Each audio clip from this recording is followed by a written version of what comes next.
Welcome to the Good Life Podcast. My name is Tyler King. I'm one of the ministers here at North MacArthur Church of Christ. And today I've got Mel with me in the studio, and we're going to be kind of looking over some topics related to mission efforts and some of the things that North Mac is involved with. But as a newer member of North MacArthur within the last, 3 or 4 years, there's a lot of things that are just kind of presumed knowledge that I don't really know about. And I've known Mel for a long time, but I don't know all of his background in mission work or even his background in Brazil. And so if you're curious about that as well, hopefully this conversation is beneficial to you and perhaps even inspiring from a spiritual standpoint. Mel, how are you? Yeah, good. Glad to be here as always. Yeah, you're picking up with some of your summer classes teaching at OC and then... Yeah, staying busy, reading some books, preparing for some fall classes, especially interested in some reading I'm doing for a class, Faith in the Problem of Suffering. So I got a lot to unpack and think through, and looking forward to it. Summer's always that time where we think that we can kind of catch up on stuff and say like, okay, things are starting to mellow out after the school year. Maybe I can catch up on some of these projects or assignments. And then it turns out that summer's even more busy than the school year. Busy a different way. Yeah. So, very cool.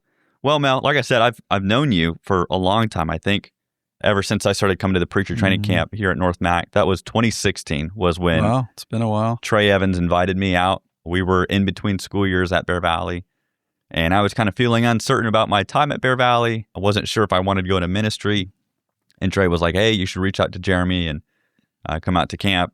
And so I did, and ever since then, I've kind of always just had a love for North MacArthur and the ministry staff. And then I guess it wasn't too long after that. I think I stuck around for a Sunday and sat in one of your classes and got to talk to you a little bit. And then it had just kind of become like a reoccurring every year. I was at either Affirm the Faith or preacher training camp. So I've known you for a while, but I don't know all of your background. Yeah. I know that you've got connections to Brazil, obviously. You're always wanting to have, foreign food whenever we go to lunch on Mondays. And so... like to keep it whimsical. Right, yeah. No McDonald's for us. No. So you grew up in Brazil, right? Yeah, so long time ago in a country far, far away. Begins the story. I was born and raised there, so my brother and we eventually, when I was 5, we moved to Olathe, Kansas for a couple years.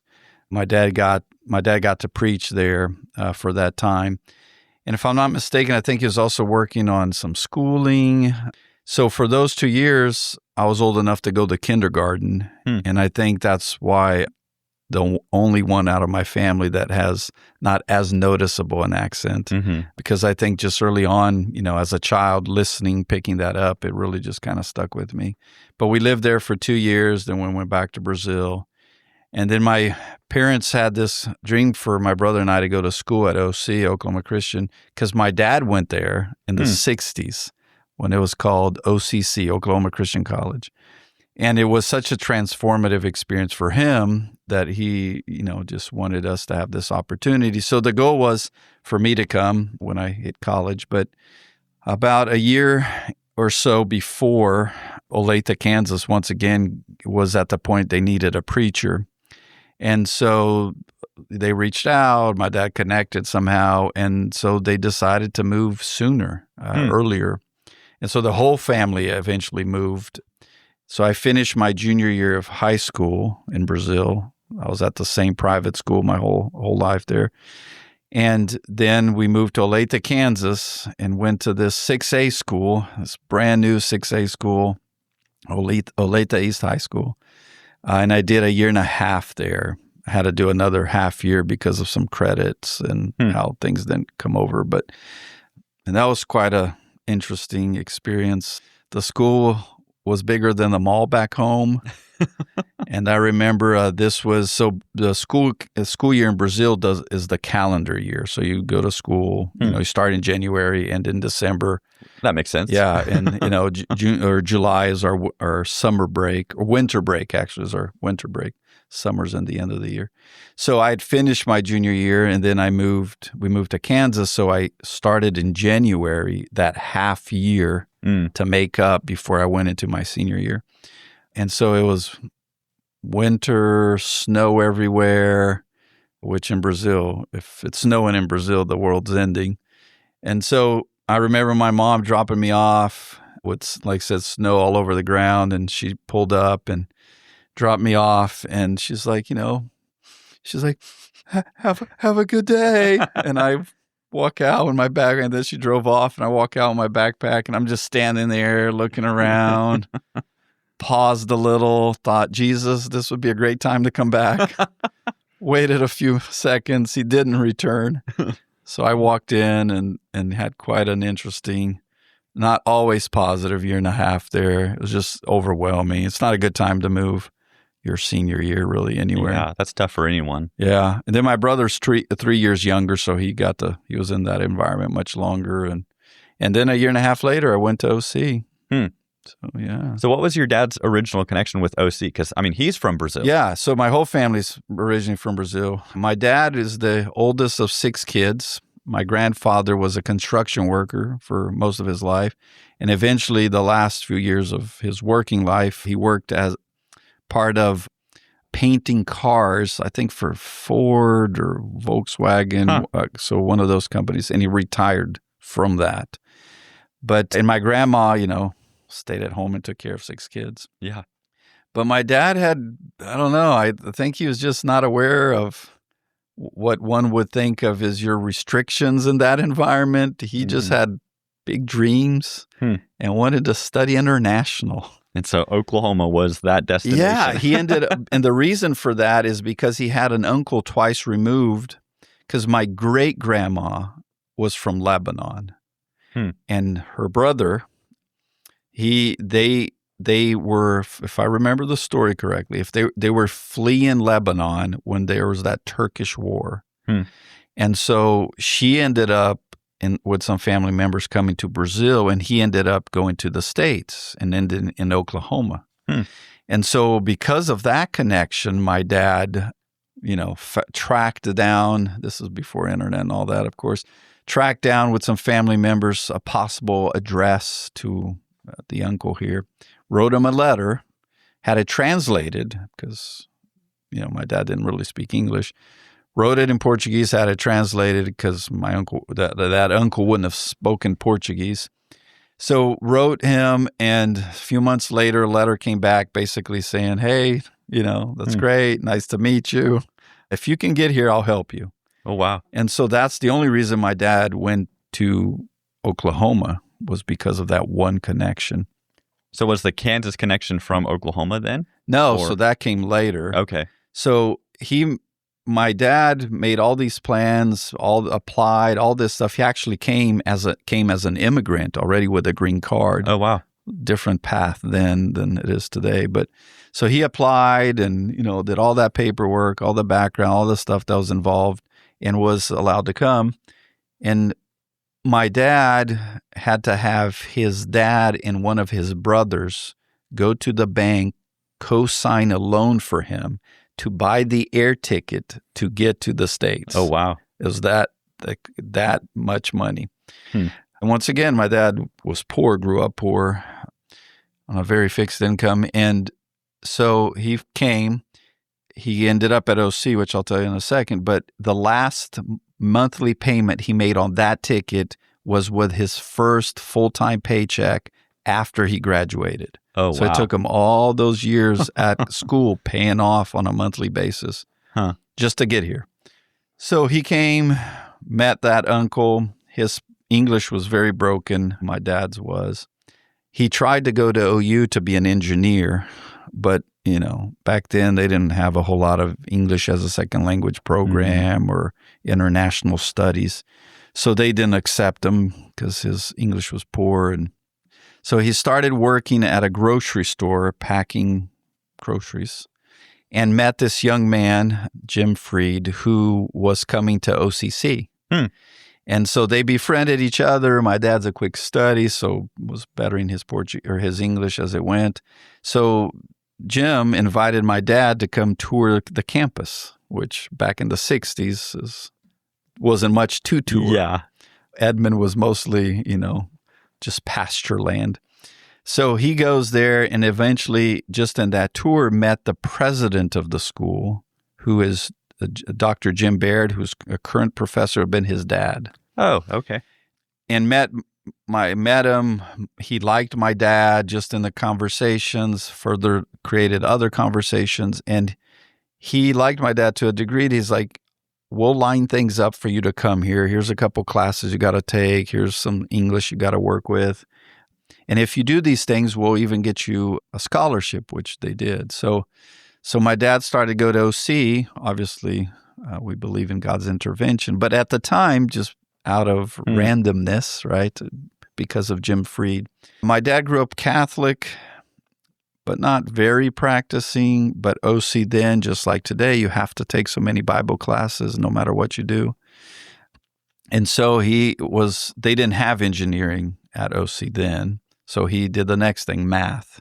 Majored in math, took all kinds of Bible classes, was actually converted through those classes and through some church work that he attended here in Oklahoma. So he didn't come over here as a Christian? No. Okay. Just a very non-practicing Catholic. Huh.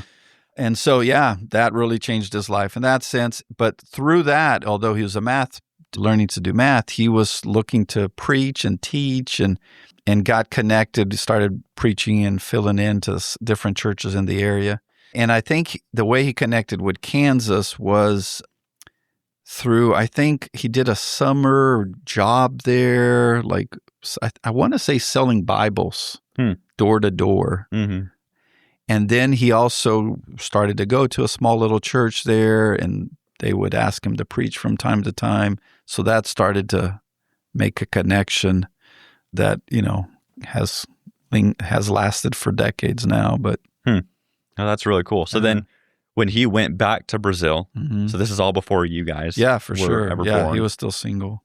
So then that kind of prompted his desire to come back to Kansas. Well, he went back for 2 years? Went back to Brazil and was a math professor at a university there. Oh, cool. For a couple years. He happened to move back and moved just up the block from whom would eventually be my mother. Oh. Who at the time happened to be engaged to somebody.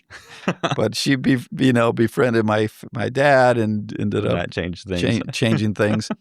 So he was a math teacher for a couple of years. Ooh, there's one other thing. Before that, he went back to Brazil right after graduation, but then was actually offered a job to be a math teacher in Kansas. Oh, they tracked him down, got connected with him, and so he was back to Brazil. He was going to just move back, but he thought it was such a great opportunity. So he was here. He was in Brazil, I want to say just for a summer, a few weeks or something, then went back to the States to be a math teacher in Kansas. And then he kept the connection with some of that church and other churches in the area. So he was there for a little while. The only reason he didn't go to Vietnam was because he was a math teacher. There were certain exceptions that they were keeping those folks around, which he would have gone because of his green card and whatnot. But so then eventually finished that, moved back to Brazil, was a math teacher at a university there, met my mom, eventually married her, but decided after teaching at the university a couple of years that he just wanted to do church work. And then they've been doing mission work and church work for the last 50 years. So they, from there, went to Kansas again for those 2 years, and then they've been in Brazil now for several years. When they moved back to Kansas, so my brother and I could go to OC, they were in Kansas for a total of 10 years. Okay. Before moving back to Brazil, and then they've been there ever since. And I was here for a total of 12 years, because then Becky and I went to OC, met her, we married, graduated. I was a youth intern or a youth minister in Clinton, Oklahoma. Oh, okay. That was my full first time real ministry job out of college. Majored in Bible. During that time, I worked on my master's at OC, Master's of Arts in Ministry. Becky she was a dental hygienist, worked on a master's in education, health education. And then her and I went back to Brazil to do mission work. So we were there 7 years and then moved back here, and we've been here 16 years or so now. But yeah. So were Aaliyah and Lucas born in Brazil? They were born in Brazil. Okay. Yeah, so they have dual citizenship. Cool. Yeah. Do they know Portuguese too? They did when we moved back, but then they couldn't speak much English. We felt bad, them interacting with their grandparents here, Becky's parents and others. So we started insisting to speak English, and sadly, we didn't help them keep the Portuguese up. So that's on us. But yeah. It can be useful at times. Yeah, no, I wish we had. They would have picked up English everywhere else. But yeah. We made that shift. So when you were in Brazil, were you doing church work over there for those 7 years that you were? Yeah, so Becky and I joined an existing work. Okay. We were part of a couple team efforts to go plant a church, but those fell apart for different reasons. At one person got sick, somebody else got offered a full ride to go do graduate work. So different things fell apart. So eventually we joined an existing work, just her and I, instead of a team effort. And while we were there, the work had been going on, I want to say for already maybe 18 years total. But by the time we joined them, some of the missionaries, original ones, had left. There was 2 families still there. They had reached all their goals they had set 18 years prior. So they were recasting a vision. Oh, cool. And were very welcoming of a new family. So we joined. So there was the 2 families original. There was a Brazilian family that I had grown up with, knowing him from back home. And so it was nice to work with him, which is one of the families we actually still support here from North Mac, Mauro and Marilda Francisco. But so there was about five families once we recast that vision. And one of the things Becky and I did a lot of was a family ministry. That was something they wanted to be intentional about. So I did a lot of things with families and retreats and marriage seminars and parenting, financial things. So it was a pretty cool thing to participate in. And we started while we were there an Affirming the Faith a Brazilian version. That's still going on to this day, which is really cool. It's also a weekend, and so that was really neat. But yeah, we were there 7 years before moving back here. What city in Brazil was that? The city of Curitiba. It's in the southern part of Brazil. Okay. It wasn't my hometown or my home state. So it's interesting because you're from Brazil, you moved here, and then you moved back there, and you went to a different place in Brazil. Okay. Yeah, I'd still visit hometown from time to time because by then my parents were there as well. Yeah, that's right. Yeah, but no, we went to a different work, and probably one of our bigger, more modern cities in Brazil. It's a really nice place. Is the religious landscape over there, is it mainly Catholic? Yeah, for historical reasons. Right. They were colonized by Portugal and brought Catholicism. I think the last I read, probably 60-ish, 70% of Brazilians are still consider themselves Catholics, albeit of those, probably 20% or so would be active, besides just a couple, 2-3 times a year. I think you'd be hard-pressed to find an atheist in Brazil. So it's a very religious country. Which helps out with mission work. A lot of Protestants, a lot of charismatic movement. The Brazilians are very expressive anyway, so that kind of attracts culturally. So very religious, which makes it easier to have conversations and go build on that foundation. But so we were there for that time, then moved back. The really cool, interesting thing is that connects to North Mac. When I was at Memorial or at Oklahoma Christian, I just attended the church right next door, Memorial Road. One reason for simplicity, because it was just so close. Yeah. The other two is because Howard Norton was one of the preachers there. He had been a missionary in Brazil, so I just really enjoyed him. And he was the dean of the Bible department at the time. But once we decided to do mission work, we started fundraising, right? So I just started calling churches and tracking contacts in Olathe, Kansas, and Clinton, Oklahoma, where we were at, was going to help. But we were still short quite a significant amount. As we had committed, we were planning. We were actually in training in Texas before going to the mission field. So we did a 4-month stint of final training. Becky took Portuguese classes, all kinds of stuff. Oh, wow. Bailey McBride was a professor at OC, and he was kind of involved with the Christian Chronicle. And just chatting with him, he was one of the people we got close while I was at OC. So just chatting with him one day, just updating him on our plans. He's like, Mel, this is a very interesting story about your dad and OC, and I'm going to write a little article in the Chronicle. So he wrote an article talking about the connection and giving a summary of what I just told you. Well, Jim Foltz read that article. Jim Foltz, at the time here, was the head of the missions committee here at North MacArthur. Jim had been part of another church years back that were sponsors to my family when my parents were missionaries in Brazil. Oh, wow. And he was part of the missions committee then, years back. So he knew my parents.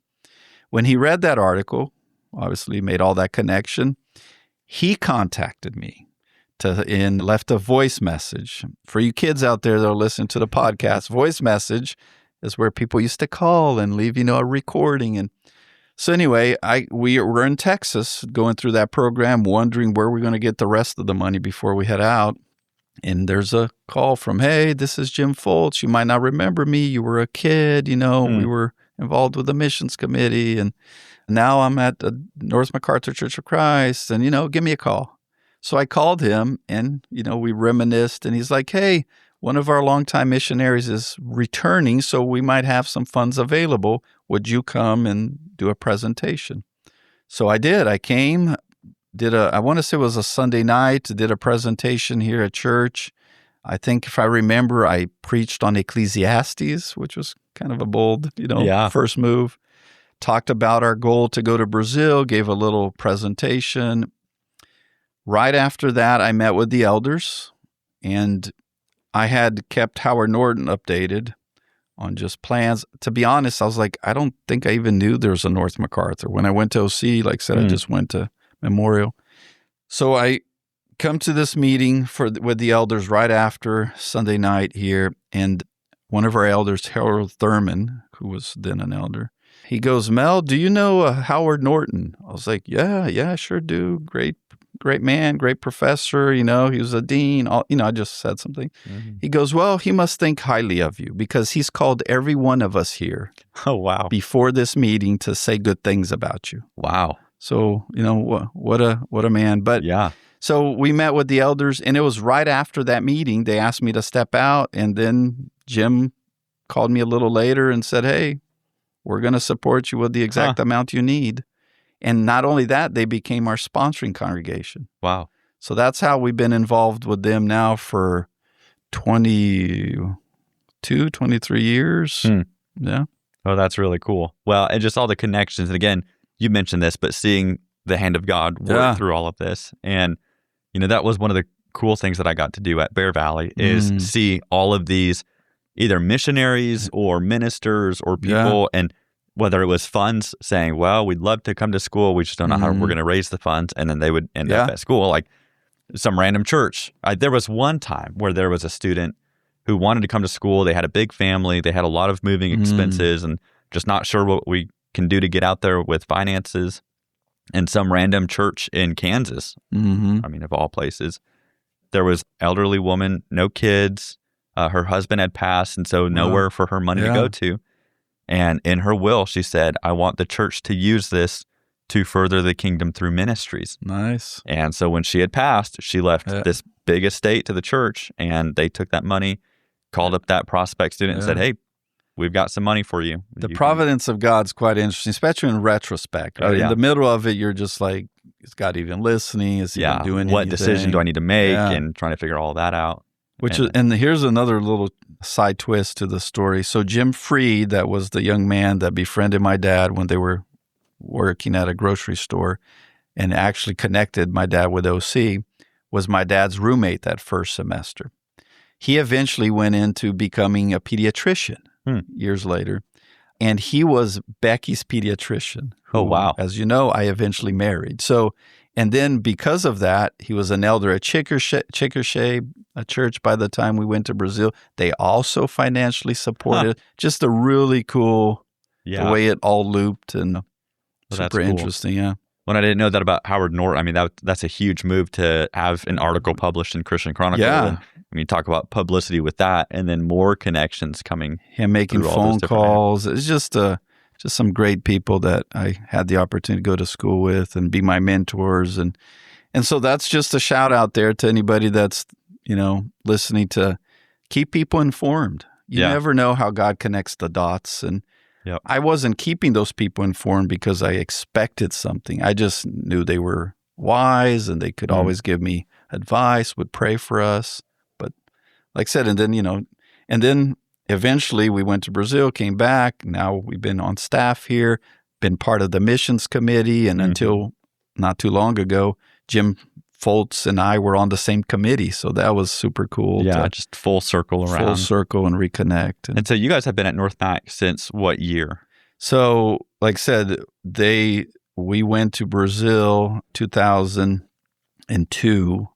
So 2003. So that's when they took up our sponsorship.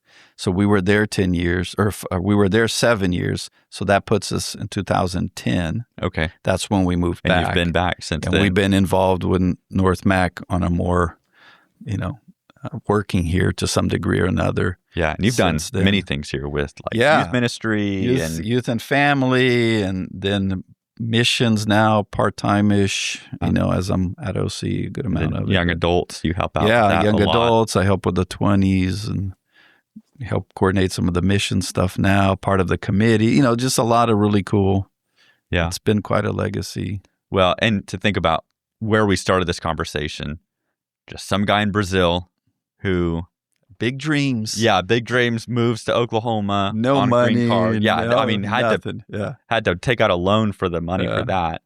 And then bumps into a guy at a store. Yeah. Goes to OCC. And then from that, you just have... changed his life. Yeah. So that's why they wanted us to go there as well. So my brother and I did. Met my wife there, of course, Becky. She went there for a little bit before she moved to do dental hygiene. Our daughter's there. Our son's about to go there. Yeah. I mean, it's just been quite an interesting way God moves. Well, that's a cool heritage. Mm-hmm. Well, very cool. And again, for anyone listening, I think just that conversation shows you can never underestimate what God can do through some of our seemingly insignificant decisions or even more significant decisions of, I'm going to move here. Okay. Well, your original plan of moving there and going to OU falls through. Yeah. God's got better things for you. And even if it's a little tiny, I mean, at that point, OC is even small. Still today in comparison to big schools. Yeah. But then, I would just encourage people not be afraid to dream. Like I said, I mean, here's a young man. And by that time, not only was my dad brave to even think he could move international. Once again, back in the 60s, it was a lot of difficulties. He even dreamed of going to college, which nobody in his family to that point had gone to college. And then he went to college in a different country, right? In spite of not even knowing English. So dream, pray, trust, make the next best decision, even if you be willing to course correct as God opens doors, closes other doors. And, and the older I get, which that's becoming more and more a thing, the clearer and clearer it is in retrospect how God works. And so if you're stuck in the middle of something and you're just not sure God is working, trust me, he's working. And so just make the next move. Don't be afraid to dream, try things out. And God just has such a interesting way to connect things, connect people, and then like they say, the rest is history. Yep. Well, thank you for everyone who has kind of stuck in there, and hopefully this was encouraging for you and that you got something out of it. And until next time, adios.